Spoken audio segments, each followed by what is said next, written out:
અહેમદાબાદ મિત્ર ન્યૂઝમાં આપનું સ્વાગત છે। જગન્નાથપુરી બાદ દેશની સૌથી મોટી ભગવાન જગન્નાથજીની 149મી ઐતિહાસિક અને પૌરાણિક રથયાત્રા આજે એટલે કે 16 જુલાઈ ગુરુવારના રોજ અમદાવાદમાં નીકળી છે।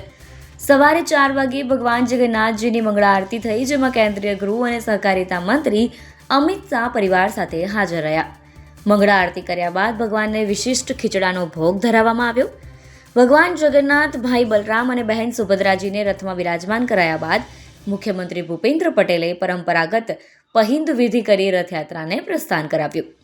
નંદી ઘોષમાં બિરાજી ભગવાન જગન્નાથજી નગર ચર્ચાએ નીકળ્યા છે, સાથે દર્પ દલનમાં બહેન સુભદ્રાજી અને તાલધ્વજમાં ભાઈ બલભદ્રજી પણ છે।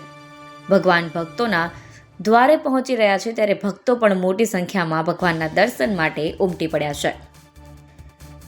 રથયાત્રા નિયત સમયથી 1 કલાક મોડી ચાલી રહી છે અને ગોકળ ગાયની ગતિથી આગળ વધી રહી છે।